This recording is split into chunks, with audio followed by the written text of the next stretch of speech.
Namasté. Aujourd'hui, je vous propose des exercices plutôt pour du yoga pour la scoliose et qui va vous permettre d'étirer les parties de votre dos qui ont besoin de l'être et qui sont un peu plus étriquées que les autres dû à la forme de la colonne vertébrale. Bon, vous pouvez aussi faire ça si vous avez des problèmes de dos en général, mais c'est vrai que c'est adapté à la scoliose. Donc attrapez, moi vous voyez c'est la barrière du balcon, mais vous pouvez faire ça avec un lavabo, quelque chose, attention de ne pas glisser quand même, et laissez partir votre bassin vers le bas et vers l'arrière.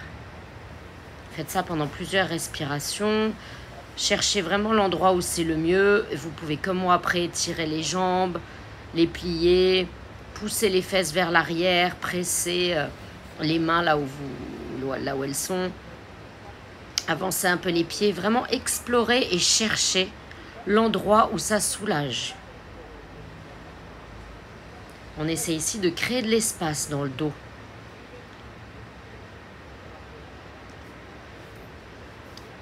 Pour le prochain exercice, vous allez avoir besoin d'une sangle.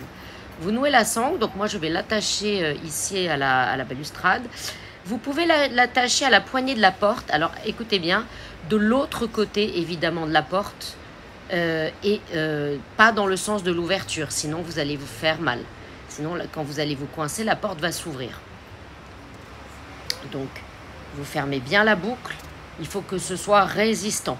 Donc, encore une fois, vous pouvez l'attacher à une poignée de porte, faire passer la sangle dans l'encadrement de la porte, fermer la porte, et vous êtes dans le sens inverse de l'ouverture. Voilà, c'est-à-dire que la porte, même si vous y mettez tout votre poids, ne peut pas venir vers vous. Donc là, il s'agit d'un chien tête en bas, mais avec la sangle. Donc vous allez placer la sangle au niveau des petits os des hanches. Moi, j'enlève mes chaussettes là, parce que là, encore une fois, vous ne voulez pas trop que ça glisse. Donc vous rentrez dans la sangle et vous le placez un peu en dessous, voilà, du petit os des hanches, en haut des cuisses. Et vous allez vous positionner dans le chien face en bas, chien tête en bas, et avancer vers l'avant. Et vous allez ici sentir quelqu'un, comme si quelqu'un venait et vous tirait les jambes vers l'arrière. Et ça, pareil, ça va vraiment vous étirer le dos. Donc n'hésitez pas, si vous avez un côté plus que vous sentez plus écrasé, on va dire entre guillemets, que l'autre, eh bien, vous allez un peu plus de ce côté-là. Explorez ce qui est vraiment le mieux pour votre corps. Le yoga, c'est être à l'écoute de son corps. On va revenir vers l'arrière, vous vous mettez à genoux. Et vous enlevez la sangle. Super, donc je détache la sangle de mon balcon parce qu'elle va vous servir pour le prochain exercice. Le prochain exercice, ce sera Utthita Hasta Padangusthasana, mais couché.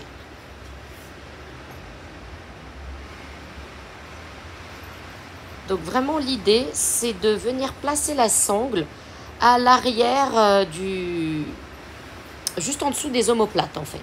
Donc vous rentrez dans la sangle, vous allez vous allonger sur le dos et la sangle, elle passe à l'arrière juste en dessous des omoplates et au niveau du pied. Si vous ne souhaitez pas avoir la sangle à l'arrière des omoplates, vous faites comme moi et vous tenez la sangle avec vos mains. Et donc sentez comme en faisant ça, ça fait du bien au dos qui s'appuie un peu sur le sol. Et vous allez ouvrir sur le côté en Supta Utthita Hasta Padangusthasana 2. Résistez bien avec le côté gauche. Pressez l'arrière de la cuisse gauche. Empêchez le bassin de tourner en direction de la jambe droite. C'est le fémur qui s'ouvre dans l'articulation. C'est pas du tout le bassin qui tourne sur le côté. C'est pas ça qui vous fait ouvrir la jambe. C'est vraiment le mouvement du fémur dans la hanche.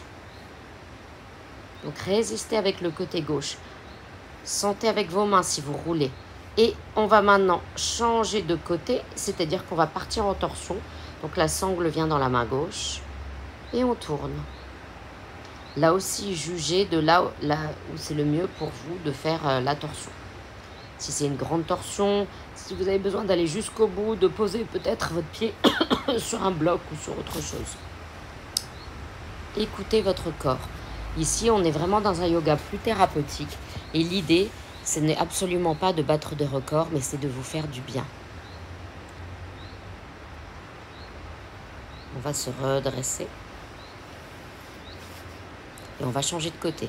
Donc, vous pouvez toujours avoir la sangle qui passe derrière le thorax. Ou bien, vous la tenez avec les mains.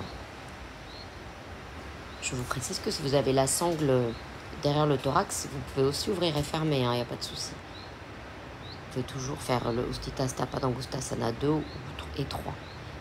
Et là, donc, vous tenez avec les mains, sentez le dos qui s'appuie sur le sol, la jambe droite est pliée ou tendue. Et là encore, vous ouvrez, c'est le fémur gauche qui roule dans l'articulation pour s'ouvrir.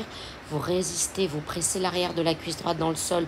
Vous résistez avec le côté droit des abdominaux.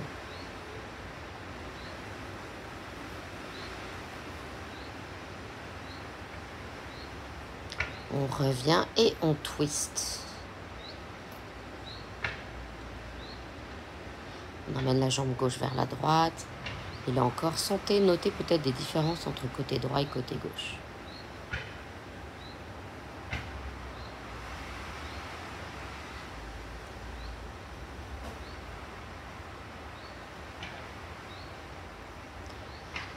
Et on va se redresser, enlever la sangle.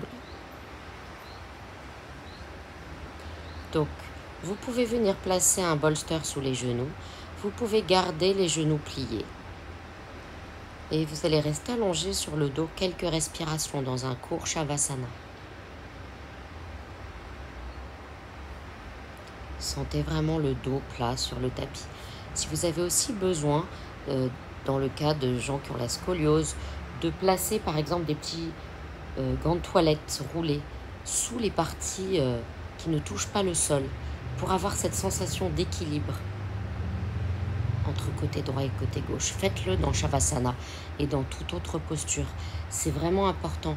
Vous pouvez utiliser encore une fois des gants de toilette ou des mini coussins. Étirez-vous, ramenez les genoux vers la poitrine. Après Shavasana, vous roulez toujours du côté opposé du côté qui est plus rond de votre dos. N'est-ce pas? Surtout quand vous avez une scoliose prononcée.